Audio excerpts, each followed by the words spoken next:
All right, so welcome everyone, and thank you for joining us tonight.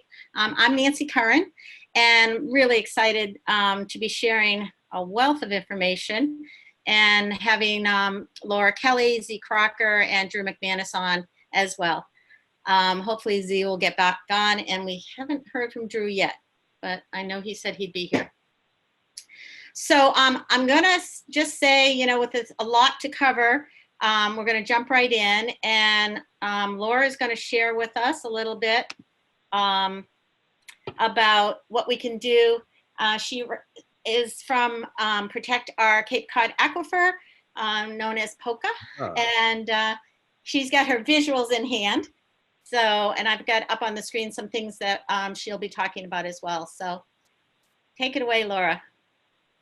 Wonderful. Thank you so much, Nancy, for putting this together and for inviting me. I'm really happy to be here to share a little bit about POCA and things that we can do every single day to protect our own drinking water here.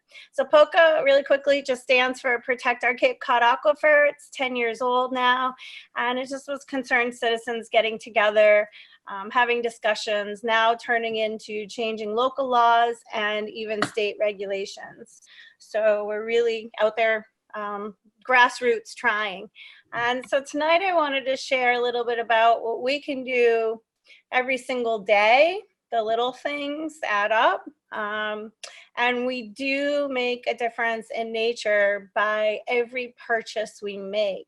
So I wanted to share just quick ideas and simple thoughts about inside our houses as well as outside our houses. So Nancy put together this quick little, I don't know, 5-10 ideas about outside our houses. So let's just jump in. So really quickly, you can probably read along. Leaf compost is really interesting. It's what plants want in nature, but if you start using animal poop, you're adding nitrogen and phosphorus, which are things that we want to take away from the equation of protecting our, of course, fresh waters and our salt waters close by. So using, you know, animal poop like chicken, horse, cow, you know, that of course is adding, plants don't need it. Plants can survive with just leaf compost. So the first 2 points are right there. And of course, runoff is going to happen every single time it rains, right? Or every time we use our hoses. Excuse me. Using essential oils to deter, how fun is this, right? Mosquitoes don't like things like lavender, anything citrus, nepeta, the cat mint. So taking plants, planting them in our, you know, outdoor spaces or putting them in pots, and you just rub the plant and get that scent in the air. You get the oil, you can put it on your clothes. No mosquito is going to bother you. So there's lots of ways. And of course, you know, the oil, you can put a couple drops on and do it that way too. But it's really fun to see the way nature would combat situations and then install that in our daily lives as well. Avoid using any pesticide. Well, isn't that, you know, anything that ends in CIDES is made to kill. So pesticide, I see it as like the umbrella of an insecticide, an herbicide, a fungicide, you know, rodenticide. There's many other pesticides. They're all pests, right? And so they literally are doing more harm than we realize. I say that they don't discriminate. You know, we put an herbicide on a plant, how's it now getting in our water? So there's natural things that we can do. Instead of using an herbicide, we can use vinegar, like in a little spray bottle. And if you wait till 4 or 5 o'clock in the afternoon on the plant, then your driveway or walkway that you don't want, when it is thirsty, so that's the directions. When it's thirsty, you can add vinegar and it actually will be dead in 24 hours. So again, avoid using any of these things because they are harming beneficial insects, nematodes, You know, our bees, our pollinators that we need in nature. So there are natural things. And on a bigger scale, there's also companies out there that will come to your property and they will use essential oils. Like imagine your house, you're out having a picnic on Saturday with your friends and they come over and the place smells like peppermint. Peppermint deters mosquitoes. This company will come with a backpack sprayer and spray around the foundation of your house and, you know, the circumference of your property for not a lot of money, $50. It's just essential oils in water. And your place smells like peppermint for a couple of weeks and you have no mosquitoes. How fun is that, right? So only if every town would do this kind of control, then we'd really be in good shape. What's the name of that company? Oh, I can tell you, it is Pure Solutions. They're out of Chatham and they're also off Cape now. They're all over New England, almost to Canada and as south as DC. So they've really blown up in the last 10 years. And they're very up to date with all the available pesticides that are out there. And then what is the alternative that works and is natural. So they're a huge company doing wonderful things. That's Pure Solutions. Pure. Yep, Pure Solutions.com. Great. So number 5 is feeding soil, not plants. Oh, this is my little motto. I don't feed a plant. You know, you buy a plant, you're supposed to get a fertilizer, man-made synthetic one at that. Sure, just go down the store to Agway and get some. You know, plants don't want that. That's not natural. They want the leaf compost. You see what falls down in nature. That's how it's going to actually feed our worms that then poop. So if we have happy worms in our yard, it's going to create sustainable landscapes. All we want to do is feed, and so they're happy equals we don't need to keep feeding our plants every spring and every fall. So that's the way I kind of, you know, look at a sustainable campus, is by feeding the soil, not the plant. So it's a little different, but I'll tell you it works better in the long run. Avoid using man-made synthetic fertilizers. That's right. It just permeates through our sandy soil here on Cape Cod, where most water is 10, 20, 30 feet below us. So that's a no-brainer. Use 1 inch of water a week. Yeah, how fun is this, right? So nowadays, Mother Nature is really raining for us, but in the summer, not so much. So we have all these irrigation systems on, right? And it is completely unnecessary, again, to grow food or a lawn or perennials. They once established, I say this, once established, establishment is about 2 to 3 weeks, depending on the size of the root system you're starting with. But once established, your plants only need 1 inch of water a week. So that could be a 1 douse. That could be, you know, Saturday morning. That's it. So we're overwatering, we're overfeeding, we're over mowing. The secret is to mow your lawn when it's 3 inches tall. Now that's tall, that's 3 inches. That's pretty tall for most people that want that, you know, golf course looking lawn. They're gonna mow it at 1 inch every week. How deep do you think the root system is? It's only about the same, because you're keeping feeding it and watering it and mowing it. It's almost like it's so dependent on you. It's like a drug. It needs more and it's going to flop as soon as you stop. If you allow your grass to get 3 inches tall, it'll be 3 inches root system. It's going to be able to feed itself better. It's going to be able to collect water better. It'll be a green long lawn through all the extreme temperatures that we have here. So mow less, water less, feed less, get more. Sustainable. Oh yeah, don't use leaf blowers. How fun is the concept is this? You're gonna mow, you're gonna weed whack, you're gonna blow every week on a property. You're gonna have no baby eggs. You're gonna have no butterflies that can actually birth new butterflies. Your pollinators are gonna come in and go that day. They're not gonna stay. And so you're gonna have a sterile property. So that's just, it's costly, and it's costing us our nature as well. mow every other week or every 3 weeks. Yep, 3 inches. Plant native vegetation. Again, there's so many beautiful plants we have here. We've got clethra, who has this incredible scent in the middle of the summer along all the ponds. She's my favorite. I wish I'd make perfume out of clethra. Clethra. Look it up. It's incredible native plant. Beautiful. We have tons of them. A couple quick things. So that's exterior. Interior, I wanted to say, what do people use for laundry detergents? It's been, oh my gosh, January, almost 2 years where I have not used laundry detergent again. There's this thing called magnetic, they're magnets. It's magnets. So before there was detergents, how did people clean their clothes?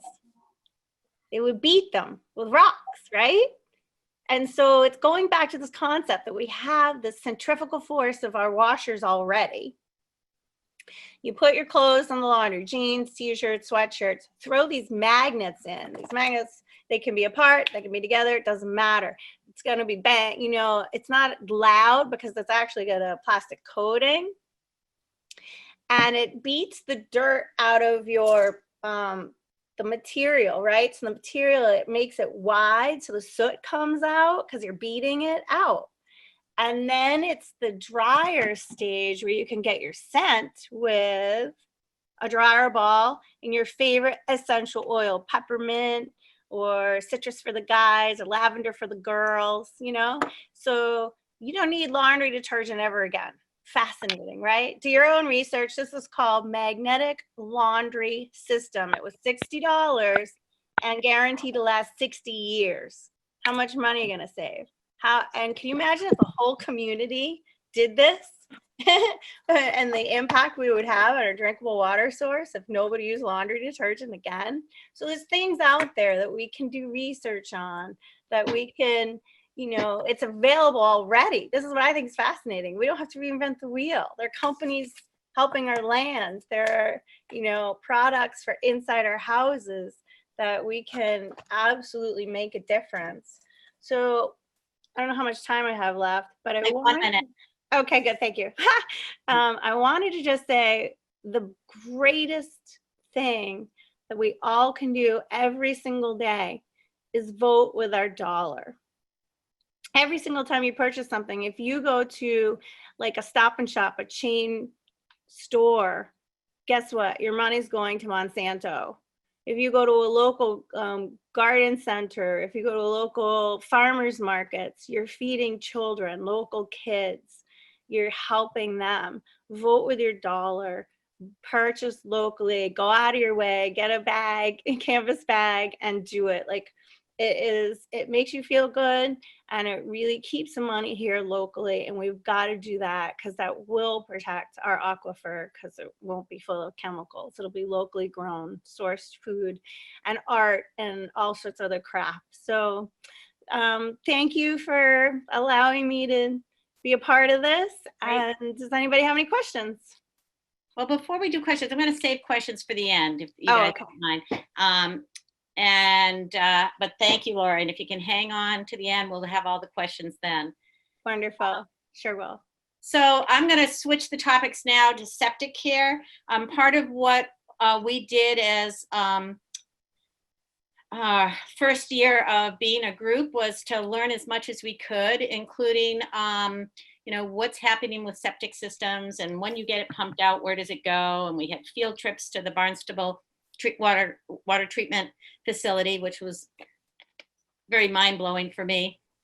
And so I did check into, currently the EPA says to have your septic system inspected at least every 3 years. And that's a general broad statement. So I then went and called a number of the local pump out businesses, and their suggestion is for over 1,000 gallon tank.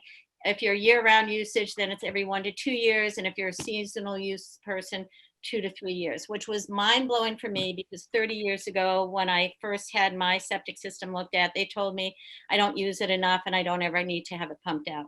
So ooh, Maya culpa on me, and I'm now getting it pumped out. But then when we went to the Barnstable Water Treatment Facility, they talked to us a lot about what really gets in their way in treating the water. So things like, your toilet isn't a trash can, whether you flush it down the toilet, grind it in your garbage disposal, or pour it down the sink, shower, or bath, everything's going down through your septic system, and then it's going to eventually affect our waterways as well. So think in terms of your septic system is not a trash can. Don't flush anything besides human waste and toilet paper. And they then told us that the number 1 and 2 problem are listed here.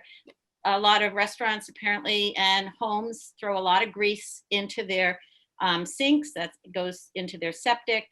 And where they're dealing with pump out, or in the case of Barnstable, where they do have some sewer, they are having problems there. Secondly, non-flushable wipes, such as baby wipes or other wipes, even if it says it's flushable, it isn't or shouldn't be. And then photographic solutions, feminine hygiene products, condoms, dental floss, diapers. I mean, some of it makes total sense. I have to say, dental floss was something that I had been dropping in the toilet. I'm not doing it anymore. Cigarette butts, coffee grounds. Coffee grounds are great compost. Put it in your compost bin. Cat litter, paper towels, pharmaceuticals. Call your fire department or police department. They usually will take them. And household chemicals like gasoline, oil, pesticides, antifreeze, paint, and paint thinners. So that's all I'm going to do. Now, I do want to ask, Drew, are you on? Did you make it? Nope. And Z, did you get on? Oh, no. Well, maybe they'll get on before we're done tonight. But maybe, Tommy, you can talk a little bit about this. So last night at the town meeting, there were a number of articles that were passed that are completely related to what we've been talking about. One of them is a storm drain system that recognizes the increased contamination to Mashpee waters due to runoff. This is a current Mashpee nitrogen control by law is a current standing bylaw. So I did put this together for Drew to talk about, but I'll just run through it quickly. And if anyone's on that can share more about it, I'd be happy to hear that. But application of nitrogen is prohibited between October 31st and April 14th. If you do have a spill on anything, any surface like a parking lot, driveway, frozen soil or ice, you are to get it cleaned up right away. Don't apply nitrogen 24 hours before or during a heavy rain event, or apply nitrogen onto saturated ground. An application of nitrogen should be watered in within no more than 1/4 inch or natural rain within the next 24-hour period. And application of nitrogen is prohibited within 100 feet of any freshwater or coastal wetlands, marshes, wet meadows, bogs, swamps, vernal pools, lakes, ponds, rivers, streams, and creeks. So if you live right on the water, you've got to look at this and consider your choices going forward. And as Laura said, start using leaf compost. Another one of the articles that got passed, I mentioned, was the storm. We just looked at that Mashpee Storm Water Plan, and they have this great visual here. When it rains, it drains, and storm runoff occurs when there's rainfall, snow melt, or drainage from irrigation flows over land and then drains into the surface water and into our groundwater. So again, thinking about what's running off, they're talking about pet waste, and the new Article 4 does talk about if even horses, any animal waste. you need to be taking care of that so it's not running off into the stormwater. Car washing, consider maybe using something that is non-polluting, first of all, or take it to a car wash that recycles their water. We talked about lawn fertilizer and also construction. They're looking at, when they're building, what can happen as far as contamination from sediment and debris and chemicals that are happening during construction. And there are state and local laws that guard against this. And Mashpee is looking at how they're going to be in compliance with the EPA's Phase 2 stormwater program. Is there anyone on that wants to add to this? Sure. Hi, Laura again. Yeah, how fascinating is it? When it rains an inch, it does so much more harm than we realize. An inch of rain might even happen tonight. I don't know, it's supposed to rain again tonight. We'll see. But the state actually shuts down beds like shellfish beds after an inch of rain for 6 days. So that really opened my eye up to realize that the state knows, the harm runoff from our gardens and our parking lots, it's going somewhere. And so it's going to the ocean in this case. And they're shellfish, so oysters, on and on and on, can't be picked out of the ocean for 6 days. So this is just obvious, going on all the time, and who knows when it rains an inch, so it's this fascinating thing. Now plants are a great how do I want to say, filtration system.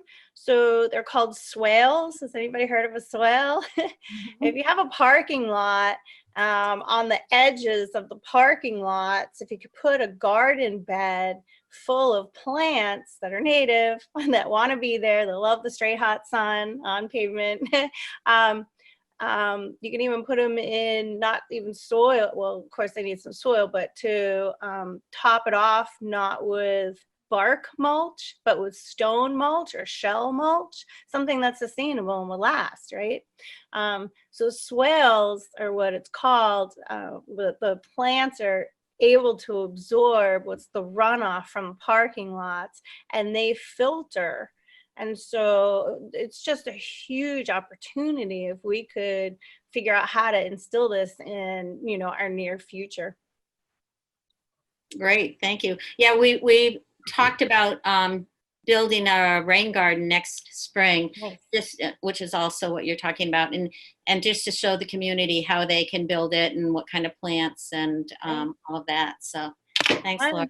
I can add, Nancy, that Mashpee zoning bylaw has stormwater runoff regulations that require that any project that gets a special permit from the planning board or the ZBA uses either swales or rain gardens, and the main reason for that is actually to remove nitrogen. So there's all kinds of so-called best management practices, but in our case, like things like porous pavement that people think of as best management practices, we think of as terrible, because one of the big sources of nitrogen into our environment here, into the groundwater, is rain.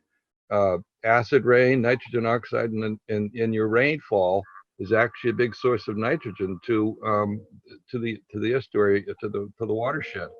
And so what we want is the rain and the stormwater to flow on solid surfaces into these swales or rain gardens, so that they get that treatment by the bacteria that are in the roots of those plants, that convert nitrogen oxide into oxygen and nitrogen, which both go in the air.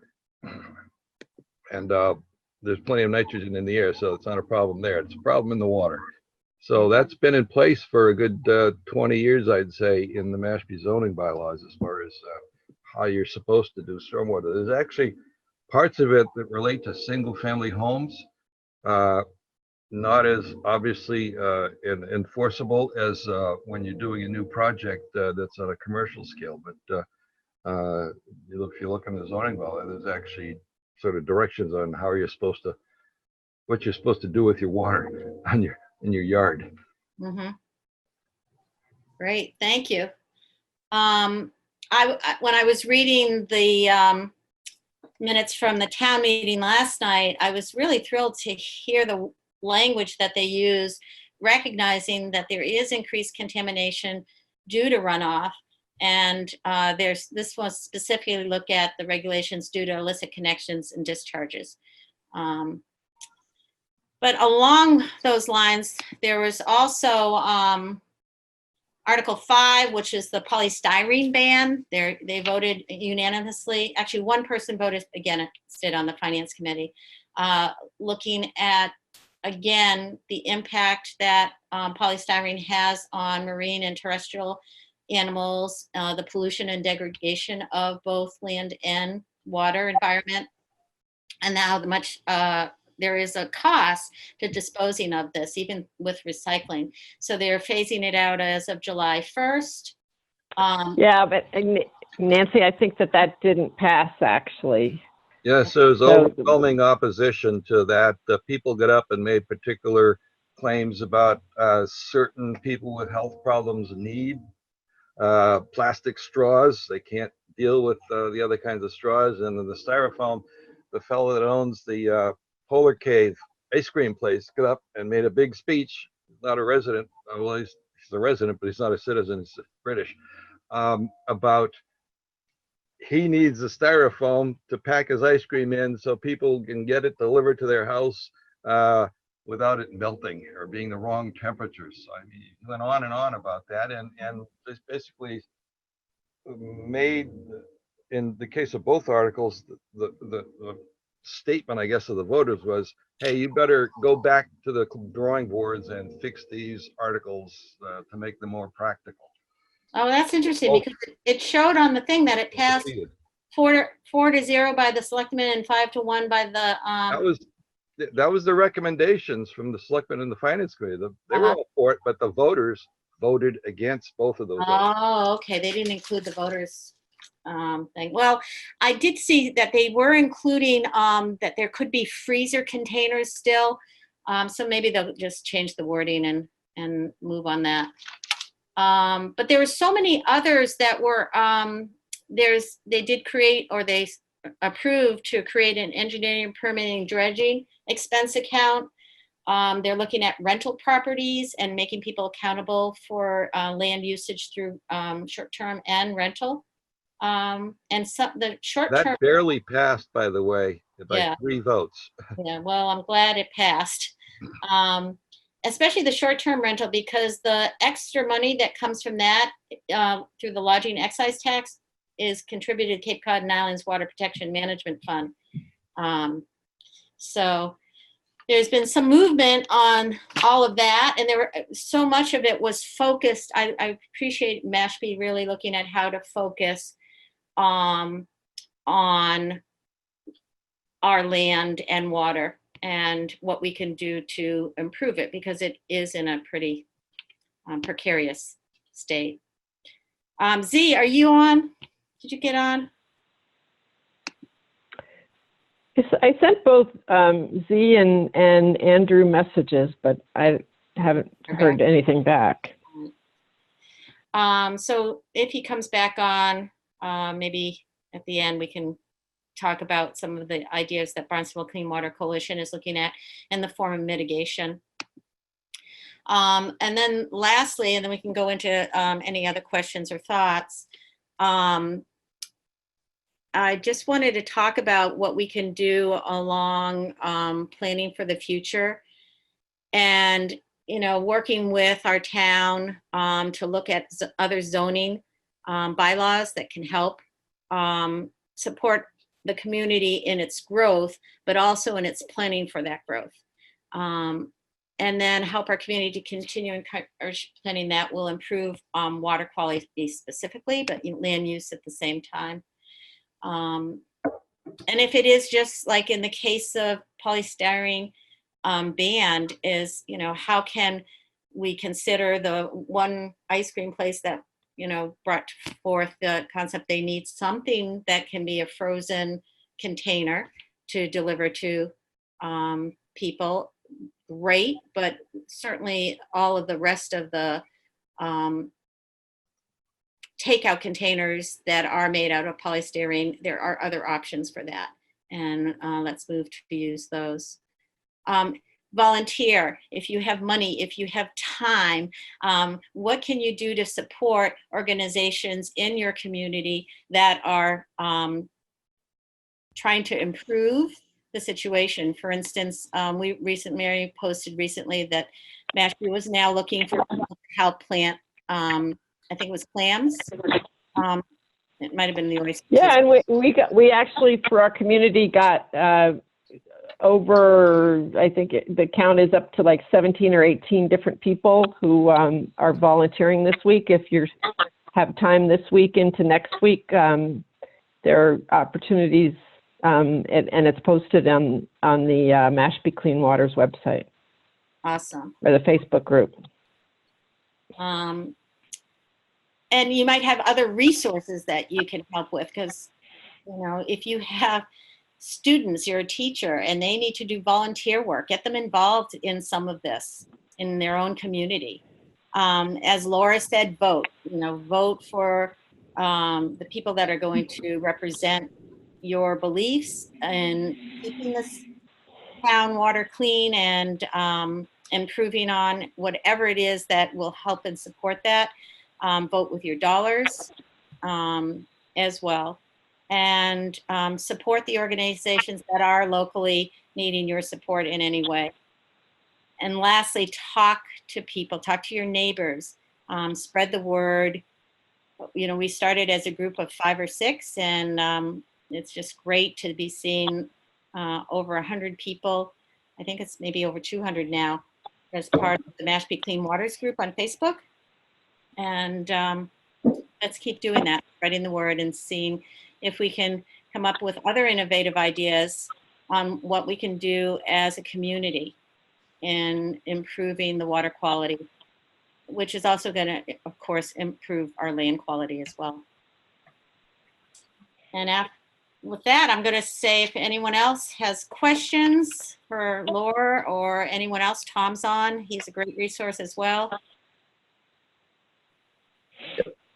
Hey, Nancy, this is Glenn. Hey, Glenn.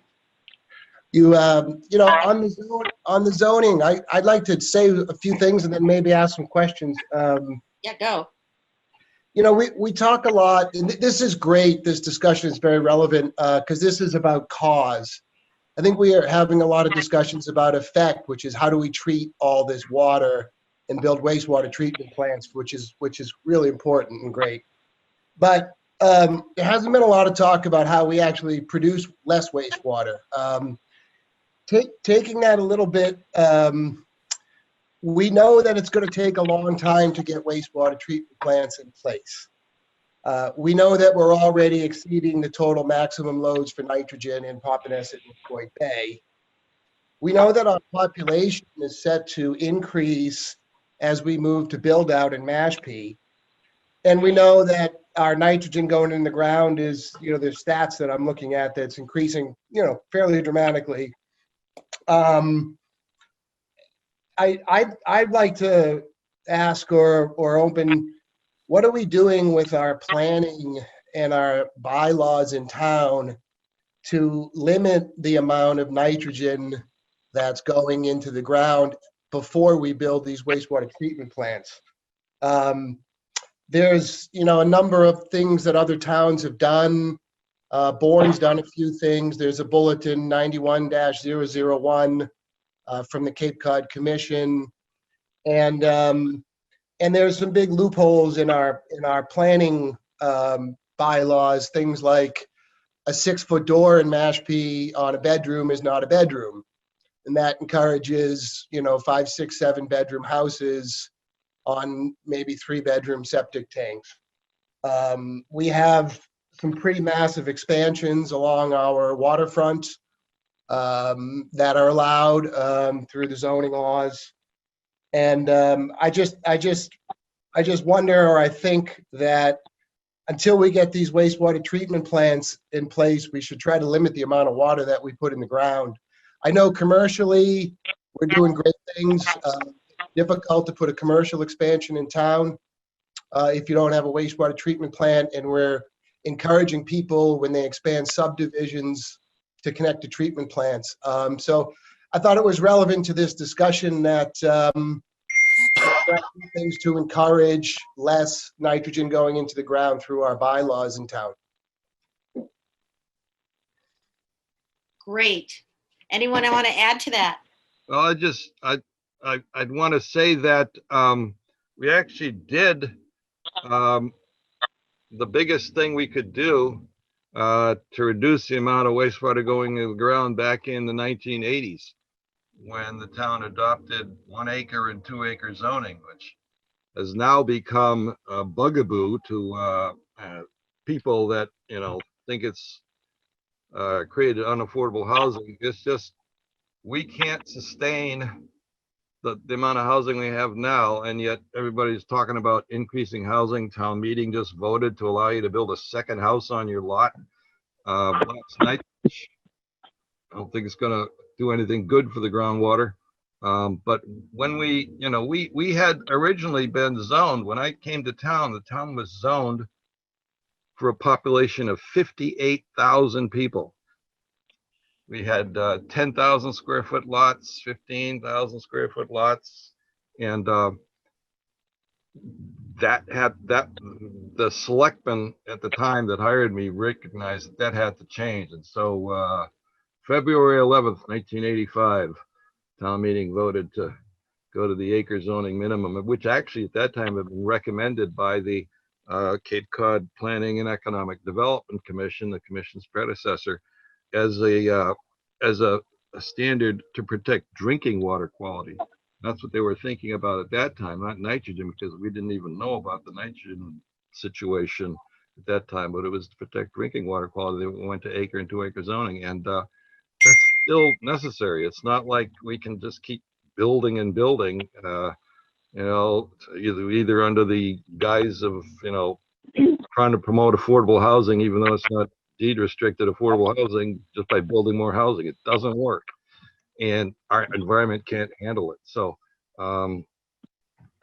we can't make the lots any bigger. And by the way, because of the way our state zoning laws work, in the month before that zoning change was made, there were 35 subdivision plans filed under the old small lot zoning to negate the impact on, basically made the zoning change almost ineffective totally, because that most of the town get built out under those 35 subdivision plans, and the condo projects had already been approved back in the 70s.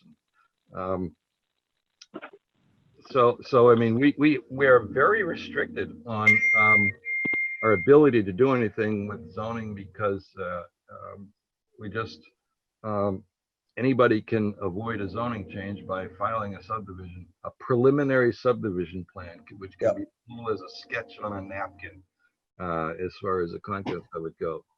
It's the only state I know like that, but so we did our best with the zoning, but that's all we could do. Now everything's just getting worse. Yeah, I jump in, Tom, and say, I'd emphasize one thing. It's important for everyone to know that it takes 1 to 2 acres to dilute the nitrogen so that you're not polluting the groundwater, let alone the estuaries. And so, and one of the issues is even the subdivisions, then there's rebuilds. And a lot of the rebuilds are permitted to expand 600, 700, 800%, even if they have an undersized lot. But it's important, I think, for everyone to realize that if you don't have 1 or 2 acres, your nitrogen is not being diluted. And almost nobody in Mashpee has 2 acres, that's for sure. Definitely not in Papaneset. No, 1,000 square foot lots. So I have a quick question, if it's okay. Yeah, go ahead. My question Yeah, is about, can I just break in? Sorry, really fast. This is Mary. There are a few people who called in on phones and we got a lot of background noise. So I muted you, but to unmute yourself, you just hit *6 anytime you want to talk. So *6 for those on the phone. Thanks. Thanks, Mary. Go ahead, Laura. Hi, Laura Kelly again. I was wondering about beneficial bacteria. So I always see like a answer close to home. I know you guys are thinking really big, and I think much smaller. We can control and be responsible for our own actions, I hope. And so I know I have this silly little box, but it is an idea of beneficial bacteria. So this one box you put in your toilet once a month. I do the first of every single month. And it breaks down things like, you know, biosolids, greasy things. It doesn't say nitrogen on the box at all, yet, you know, breaking down our biosolids, it's got to do something. Of course, how much do you need? It's all equations, right? So I think about, again, having nature help in these situations. What do you guys think? Helpful? Not as far as nitrogen goes. Your septic system, no matter what kind of I mean, your septic system's full of bacteria anyways. That's what your septic tank is for. Everything breaks down in there because there's plenty of bacteria getting into the system, Right. just from what you put in it. But nitrogen is absolutely not treated at all by your septic system. There's a little bit of reduction in nitrogen under your leaching field or whatever you have, where there's a sort of a mat that builds up of bacteria where there's some denitrification, but septics, you know, they're our problem actually. Just people being on septics in this environment at this density just doesn't work. That's why we need to build sewers. Yeah. Because So I just want to jump in. I've got some comments coming through in the chat. And Gary asked, is Mashpee done anything about water conservation? And maybe it's worth looking into this to reduce flows and for future sewering. And Glenn, your wife did a study on this, didn't she? Yeah, she looked at water output, at basically using water that goes into a lot, divided by the lot size. And, you know, it's very interesting to see, you know, what's a bright red versus a yellow or a green lot. She didn't publish that, but by the way, the sewer committee and the water district were really helpful in putting that data together. But there are, and you can see it. You know, if you have a dock and you have a hose, there's a lot of fresh water the size of your house. There's certain characteristics. There's certain very, very heavy users in residential in town. Yeah. But Great, thank you. And he also asked if Mashpee is planning their sewer infrastructure, and absolutely, but they need to fund it. And I think that's where it's. it's been there for 4 years. The money, every time it comes up, the selectmen kill putting it on the warrant so that voters can't even vote for it.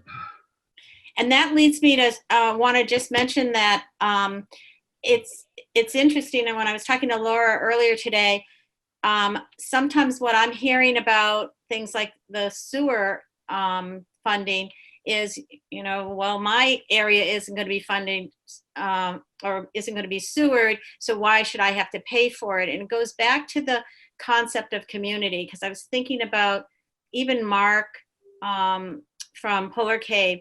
You know, he's one business who's apparently spoke in a way that raised enough issue for people or concerns for people, but that's one business. And that's, for me, it's always in looking at how we are as a community, how we are going to look at this as our problem, not their problem. Whether we live on the water or not, it's going to affect all of us if we don't handle this sooner than later. So whatever we can do to help get the town to fund sewer and look at options prior to that, because it's going to take a long time. I think it's like a 20 or 30 year plan. Well, I know, but I mean, the plan if the shellfish do what they're supposed to do, we were supposed to start building the sewers in 2017. Right. And if the shellfish work, we only build the first 2 phases. So that's 10 years from 2017. We should have been done with whatever sewering we needed to build.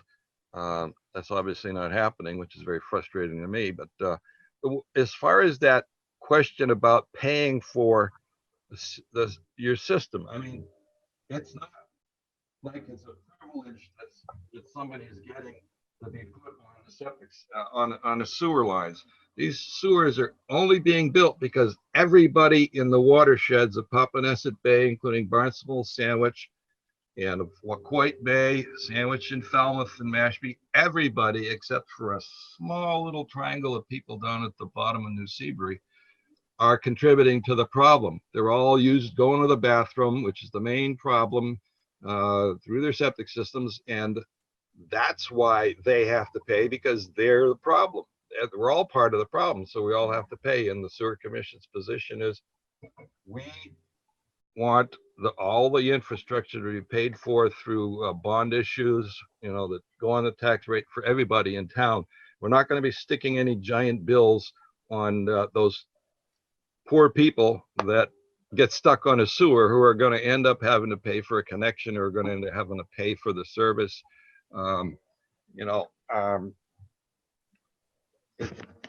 all the cause, so we're all going to have to pay for it together. It's not just a community thing. It's literally everybody's causing the problem that we're trying to fix. Yeah, you guys have probably heard me say it before. I'll say it again. In the perfect world, you think you'd build the sewer and the infrastructure and have a set of bylaws in place for all the things that we talked about today. It's a lot easier to not pollute the water in the first place than to clean it up. And the incentives then get perverse. If you can't build something unless you don't pollute the water, then you're going to put the money in. And you're going to do it right. If you can get away with playing the arbitrage and throw the liability to clean it up onto somebody else, that's a great economic opportunity for some people. But it leaves the rest of us with the bill. So it would be nice if we didn't build things that pollute the water and without putting the proper infrastructure in place first. And that's where Mary popped in and said, high density has a lot of environmental and economic benefits, but no new development should be done without a nitrogen plan. Well, high density has a great thing. And if you have high density, it's easy to put it to a wastewater treatment plant, right? Right. So if you're going to, and there's some benefits to that. But I think, I don't want to go on this much longer, but the reality of the accessory apartment law that Tom mentioned, these things are all built by pushed by the National Home Builders Association. They're lobbying accessory laws across the country to stimulate building, basically. And it's great that it helps, and we need more affordable housing, but they're only interested in building. They're not really worried about the water and the wastewater. That's not part of their mandate. Mm-hmm. And I think there's not much pushback at the same level of organization and funding they have. So it's up to us, the citizens, to say, hey, great, let's build all this affordable housing. Let's do density if you want to do density. But you can't pollute our town when you do it. You can't do that density without leaving aside a lot of other land undeveloped to make up for it, because if the whole town was dense, like I said, it was originally zoned to be real, really dense. You really want to see it Mashpee with 58,000 people in it? This is not supposed to be a city, and the environment and the soils and the bays and everything, they can't handle a city.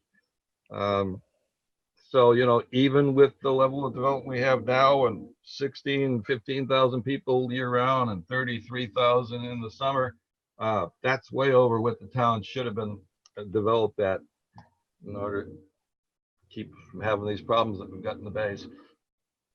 And that's the root cause. And it's very refreshing to have a root cause discussion.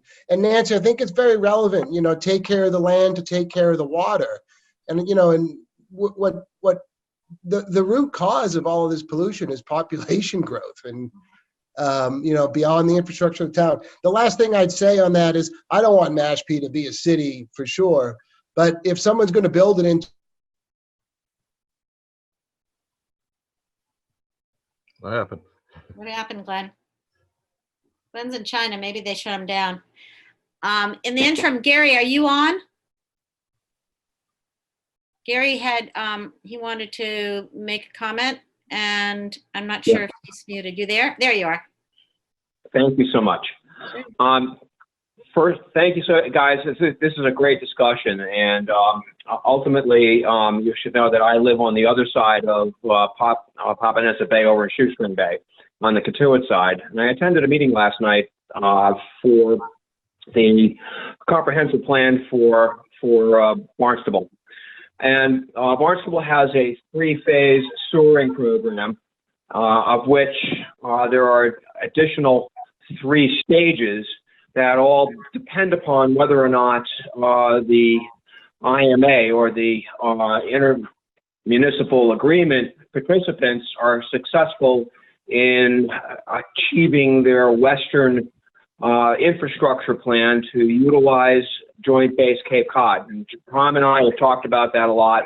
We can get into that at some point, but Barnstable has essentially said that there's 16% of the load, the nitrogen load that exists within the body of water currently. It is their responsibility to remove. And within Shoestring Bay, we have to remove 100% of all new nitrogen.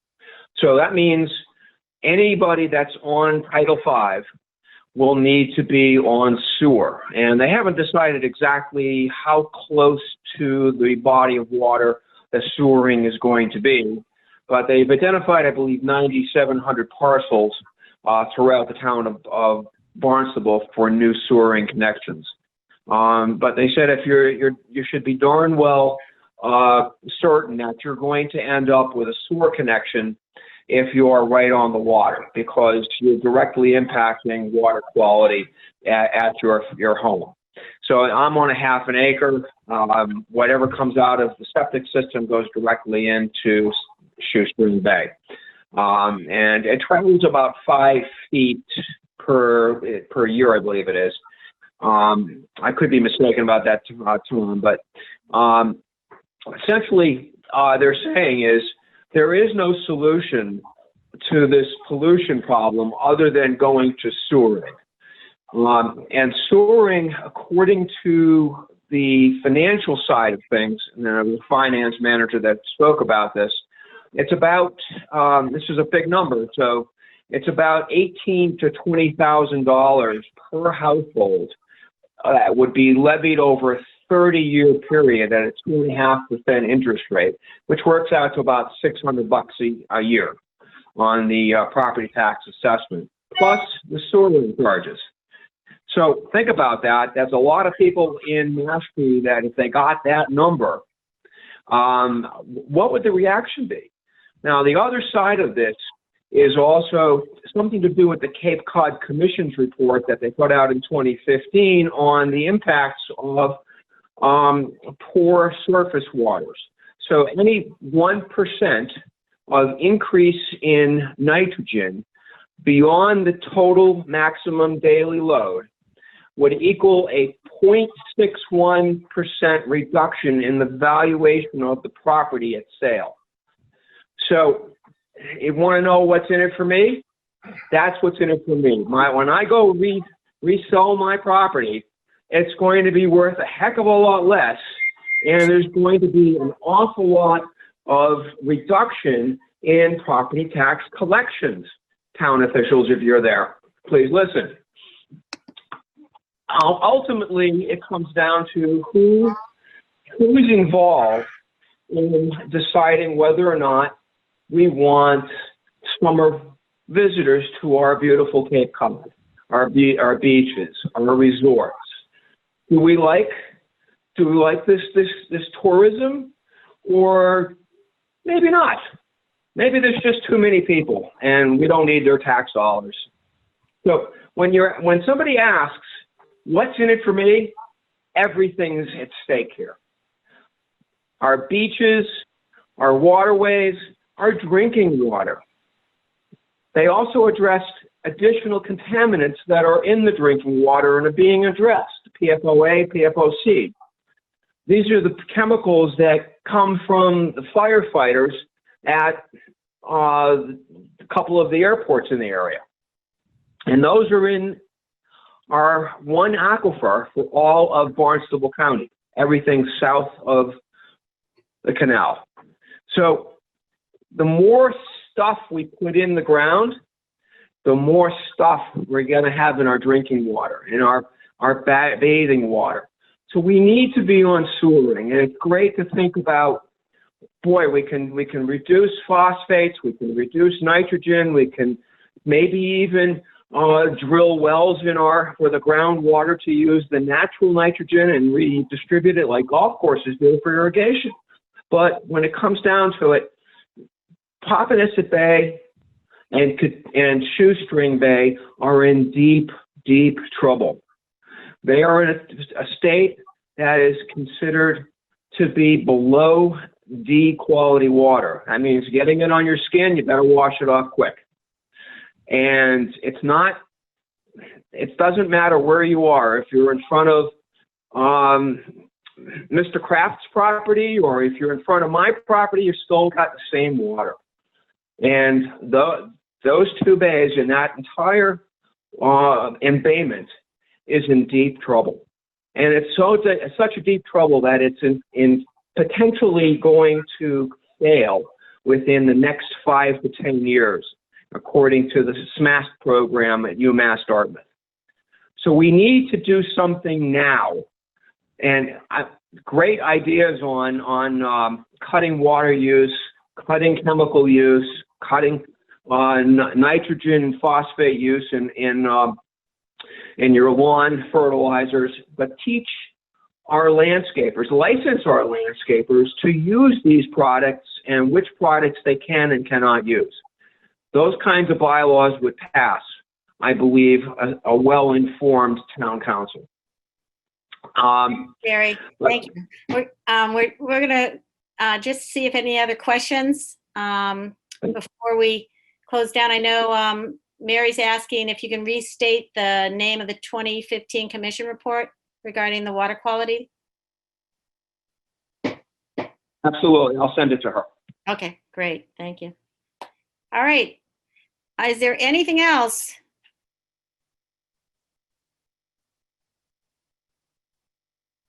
I don't know if this is the time or the place to talk about bills. There's 4 bills at the State House right now that are about banning glyphosate.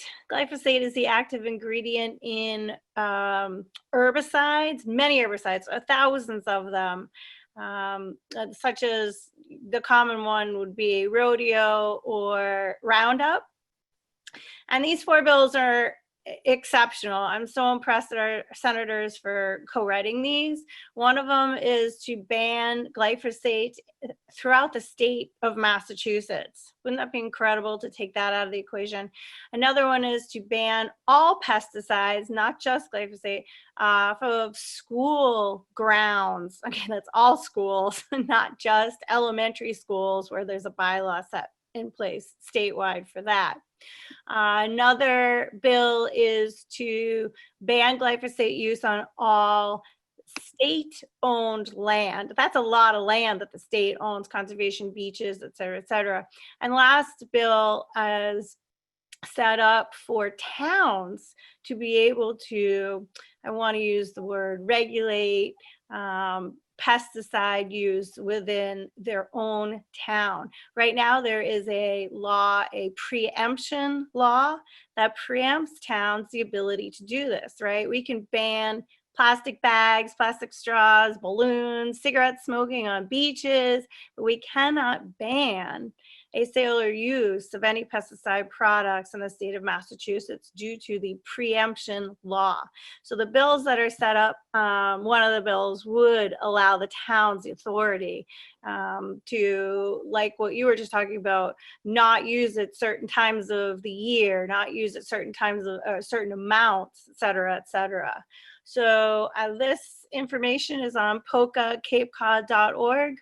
And feel free to reach out for me for the actual numbers. That's due November 12th up at the State House. Thanks very much. Awesome. I was just seeing if I could copy and paste in to comments, but we'll get that up with all the bills. Yeah, exactly.